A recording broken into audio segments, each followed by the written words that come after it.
मजहब सब कोई मायने नहीं रखता, फिर भी मोदी जी सुन नहीं रहे। मोदी के पास कोई जाति नहीं है, कोई धर्म नहीं है। मोदी सबको गिनता है, सबको मानता है। मोदी ये ऐसा नहीं, हम जबकि गुजरात के अंदर मुख्यमंत्री थे वो जब से हम उनको जानते हैं, हम छोटे के बड़े देखते रहे उनको, को मोदी जी जाति नहीं देखते।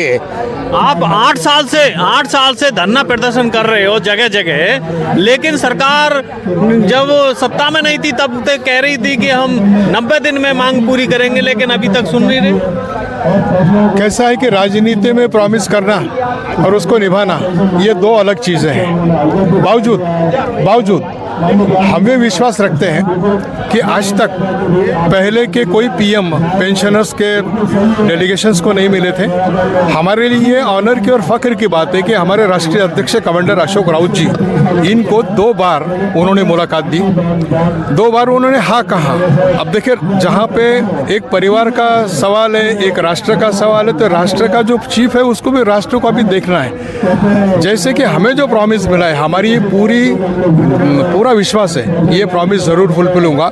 चाहे बजट सेक्टर में, बजट में जो कुछ डिक्लेरेशंस हमें दिखाई नहीं देता, क्योंकि बजट सेक्टोरियल होता है। जब हर एक डिपार्टमेंट के बजट पे चर्चा होगी, जैसे कि अभी लेबर मिनिस्ट्री का आज का जो है राज्य लोकसभा का, वहाँ पे इस पे चर्चा होगी। हमें पूरा विश्वास है हम ये जीतेंगे। अगर ऐसा ना हुआ तो जैसे कि हम जानते हैं कि रामलला की प्राण प्रतिष्ठा हुई, तो इस देश के नागरिकों की भी, इनके भी प्राण प्रतिष्ठा दोबारा करनी पड़ी, इनकी प्रतिष्ठा दोबारा उनको दिलानी पड़ेगी। अगर ऐसा ना हुआ तो आखिर में, जैसे कि हमारे एक दोस्त ने अभी जो कहा था कि समंदर राम जी के रिक्वेस्ट पर लंका जाने के लिए हट नहीं रहे थे, तो आखिर में उनको उनका तीर निकालना पड़ा था। और हमारे पास भी एक तीर है जो है वोट का तीर। वोट का तीर निकलने के बाद तो बड़ी बड़ी सियासतें भी डोल जाती है। और जहाँ तक संसद के अलग अलग हमने सुने, उसमें आखिर में यही कहा जाता है कि आखिर वोटर ही देश की राजनीति तय करते हैं। ये विश्वास है। आप ये कह रहे हैं कि बजट में चर्चा नहीं है, आपका तो ईपीएफ का खुद का इतना पैसा है कि यदि वो पेंशन देंगे तो जरूरत नहीं पड़ेगी। बिल्कुल सही, बिल्कुल सही। लेकिन ये जो मसला है हमारा 3 मंत्रालय के साथ जुड़ा हुआ है। जैसे कि पहले श्रम मंत्रालय, ईपीएफओ श्रम मंत्रालय के अंतर्गत काम करती है। जैसे कि ईपीएफ श्रम मंत्रालय ने जो भी कंप्लायंस करने थे, फंड्स या जो भी करने थे, वो सब कंप्लायंस करके फाइनेंस डिपार्टमेंट को सबमिट कर दिया। अब रहा फाइनेंस डिपार्टमेंट और पीएमओ, ये दोनों डिपार्टमेंट का जो मसला है मोदी जी 1 मिनट में सॉल्व कर सकते हैं, लेकिन उस पॉलिटिकल विल के लिए हम वेट कर रहे हैं और इसीलिए हमारा आंदोलन हम तीव्र करते जा रहे हैं। आपके साथी कह रहे हैं कि कोई प्रधानमंत्री हमसे नहीं मिला, मोदी जी मिले, तो मोदी जी के मिलने से आपकी दवाई आ जाएगी या घर का भाड़ा चला जाएगा या गैस सिलेंडर आ जाएगा?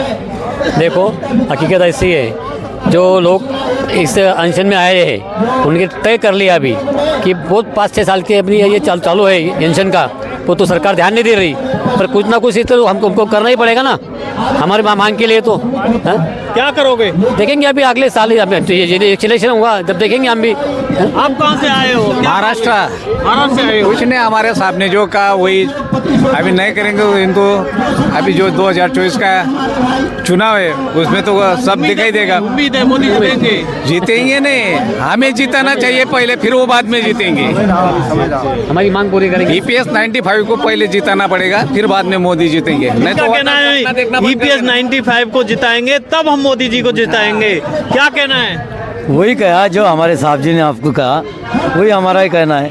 वही दोबारा कहने की बात नहीं है। जब उनको हमारे को देना नहीं है तो हमारे को भी तो वोट देना ही है कि नहीं देना है, ये तो हम तय करेंगे।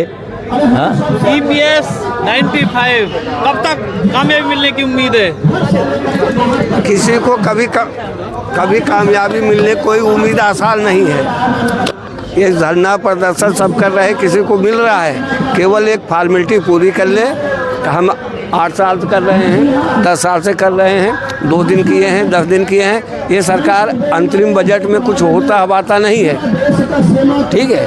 अरे अनक्लेम्ड ईपीएफओ का पैसा इतना पड़ा है कि इनको यदि 7,500 भी पेंशन देंगे तो सरकार को अपनी जेब से पैसा देने की जरूरत नहीं पड़ेगी। इन्हीं का पैसा नहीं पड़ा है, ओपीएस वाले, एनपीएस वाले, सहारा वाले अनक्लेम्ड फंड पड़ा है देगी नहीं सरकार। सब पैसा लेके चुनाव में खर्चा करके फिर से जीतेगी भाई। इनको क्यों देगी पैसे? मतलब इनको गरीबों को इन्होंने अपनी तनख्वाह से पैसा कटवाया है वो उसको नहीं देंगे। मोदी जी गरीबों को भला करते हैं, जो कहते हैं हमेशा झूठ बोल देते हैं। मोदी जी बोले थे 2 बार पैसे मिलेगा, लेकिन नहीं मिला। मोदी जी बोले थे नौकरी नहीं। मोदी जी जो बोलते हैं वो सब झूठ होता है। हाँ जी, क्या कहोगे? ईपीएफओ में की विजय होगी नहीं होगी? वो ईपीएस की होंगी कब तक? जरे तो इसी महीने में होना चाहिए। इसी महीने में? हाँ, इसी महीने में मांग पूरी नहीं हो तो क्या करोगे? फिर तो वोट की चोट है। वोट की चोट? हाँ। पक्का? बिल्कुल। और अभी तो जो 2014 से मोदी जी ने 1000 रुपये पेंशन की हाँ। मिनिमम, वही कर्मचारियों को नहीं मिल रही है। 200-250 में क्या करेगा? 1170 रुपए दे रहे हैं, उसमें कुछ आज खर्चा चल जाता है। वो एवरेज है। वो एवरेज है, वो तो उनका। बहुत से लोग हैं जिनको 250-300 मिल रहा है जब पेंशन के नाम पे। पेंशन के नाम पे। मैं आपको मेरा खाता बताता हूँ, 886 रुपये। तो इनका कहना है ईपीएफओ डिपार्टमेंट से पेंशन के नाम पर 886 रुपये बता रहे हैं अपने अकाउंट में आना। सरकार ने मजाक बना रखा है। यदि सरकार गिरने से डरती है, चुनाव है, यदि अब भी नहीं, ये देखिए सुना सर, ये देखो 886 रुपये मिलते हैं इनको। बहुत लोग ऐसे मैं पूरे देश के लोगों को दिखाना चाहता हूं कि मेरे कैमरा सहयोगी दिखाएंगे कि उनके अकाउंट में 886 रुपए दिखा रहे हैं। एक महीने की पेंशन 886। और मोदी जी कहते हैं कि देश में सिर्फ एक गरीब और एक अमीर 2 ही जाती हैं। बहुत से लोग ऐसे हैं, बहुत से। किसको 500 है, 550, 600 है, 650 है।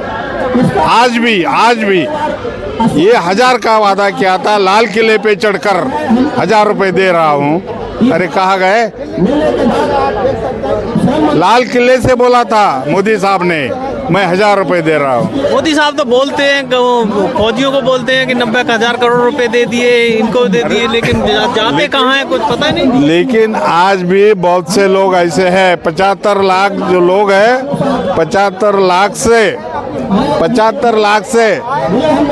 32 लाख 32 लाख पीपल ऐसे हैं जिनको 1000 से कम पेंशन है।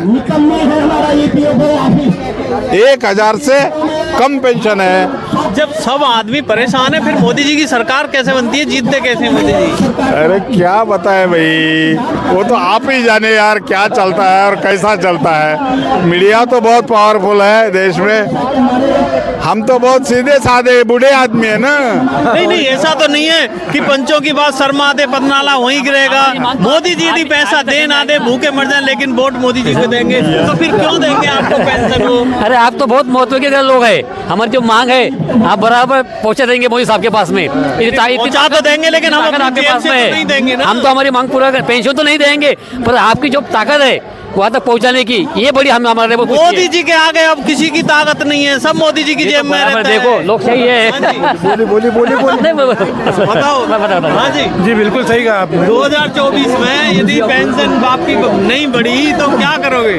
बिल्कुल लड़ना पड़ेगा ना। तो ये हैं हमारे साथी EPF 95 के, जो ये कह रहे हैं कि किसी की 500, किसी की 600, किसी की 300 पेंशन कितनी?